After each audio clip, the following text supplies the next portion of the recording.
29వ తేదీ నుంచి జనసేన పార్టీ నిర్మాణ సారథుల సమాచార సేకరణ కమిటీ ఆధ్వర్యంలో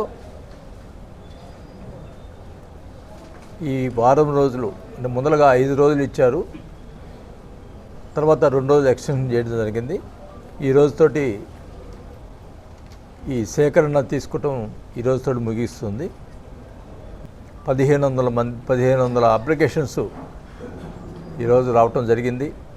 అవన్నీ కూడా రేపు సాయంత్రం లోపల హెడ్ ఆఫీస్కి పంపించడం జరుగుతుంది. దాని మీద వెరిఫికేషన్ చేసి ఎవరైతే కష్టపడి పనిచేస్తున్నారో వాళ్ళందరికీ కూడా పదవుల విషయంలో తగిన ప్రాధాన్యత జరుగుతుంది. పారదర్శకంగా చేయటం జరుగుతుంది. ఫైనల్గా మా అధ్యక్షులు గారు పవన్ కళ్యాణ్ గారు ఈ కమిటీని కూడా మన ఏ జిల్లాకు ఆ జిల్లా కమిటీని అనౌన్స్ చేయటం కూడా జరుగుతుంది. నేను కూడా కొన్ని ఇన్ఫర్మేషన్లు తీసుకున్నాం. ఈ వారం రోజుల్లో ఈ నియోజకవర్గాలకు సంబంధించి ఎవరు కష్టపడుతున్నారు, ఎక్కడ జనసేనకి న్యాయం జరుగుతుంది, ఏ నియోజకవర్గంలో న్యాయం జరుగుతుంది, ఎక్కడ ఇబ్బంది జరుగుతుంది, ఇవన్నీ కూడా సేకరించడం జరిగింది. అవన్నీ కూడా కళ్యాణ్ గారికి మేము రిపోర్ట్ చేయడం జరుగుతుంది. నా యొక్క ఉద్దేశం ఏంటంటే ఎక్కడ కూడా ఇచ్చిన బాధ్యతని నెరవేర్చాల ఉద్దేశంతో మేమందరం కష్టపడి పనిచేసాం. అందరూ పనిచేయటం వల్లే నేను చేయగలిగాను తప్పితే నా ఒక్కడితోటి కాదు. ఇది అందరు సమిష్టిగా ఈ కమిటీ సమిష్టిగా చేసినటువంటి కార్యక్రమం ఇది.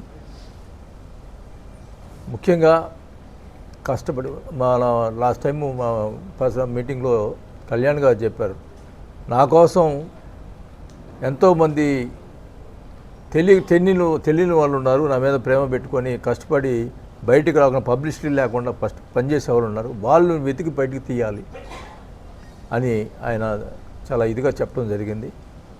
దానికోసమే మేము అంటే ఇప్పుడు ఈ సేకరణ విషయమే జరిగింది. తర్వాత ఎవరైతే కష్టపడి కాన్స్టిట్యున్సీలో అన్నీ కూడా గ్రామాన్న వెతికి వాళ్ళని తీసుకొచ్చి మోటివేట్ చేసి జనసేనని నిర్మాణ దిశగా ఇప్పుడు పార్టీ నిర్మాణం దిశగా స్టార్ట్ చేయడం జరుగుతూ ఉంది. ఈ నిర్మాణం పూర్తయితే జనసేన ఒక స్ట్రక్చర్ అనేది ఏర్పడితే తప్పకుండా పార్టీ బాగా డెవలప్ అవుతుంది. ఫస్ట్ స్ట్రక్చర్ అనేది ఉండాలి. ఆ స్ట్రక్చర్ని మేము ఇప్పుడు కళ్యాణ్ గారు స్ట్రక్చర్ని బిల్డప్ చేయాలనే ఉద్దేశంతో ఈ కార్యక్రమాన్ని వినూత్నంగా ఎక్కడ కూడా జరగని విధంగా, ఎక్కడ కూడా గతంలో ఏం చేసేవాళ్ళు ఎక్కడైనా కానీ ఏ పార్టీ అయినా కానీ వాళ్ళు అక్కడ ఉన్నటువంటి కాన్స్టిట్యున్సీ నాయకులను మాట్లాడి వాళ్ళకి పదవులు ఇవ్వటము ఏదో చేయడం జరుగుతుంది. ఇప్పుడు అలా కాకుండా డైరెక్ట్గా ప్రతి వారి దగ్గర అప్లికేషన్ తీసుకొని వాళ్ళు వెరిఫై చేసి మరి పదవులు ఇచ్చేయడం అంటే ఒక పారదర్శకంగా చేయాలనే ఉద్దేశంతో ఈ కార్యక్రమం చేపట్టారనేది ఒక జనసేన నాయకులందరూ కూడా తెలియజేసుకుంటా ఉన్నాం. అందరికీ పదవులు అనేది అందరికీ రావటం అనేది కష్టం. వచ్చిన వాళ్ళు పదవులు రావడం జరుగుతుంది. రాని వాళ్ళు కూడా వాళ్ళకి కష్టపడి పనిచేసిన వాళ్ళు ఏమైనా మిగిలి ఉంటే కూడా వాళ్ళకి నామినేషన్ పదవుల మీద రికమెండ్ చేయడం జరుగుతుంది.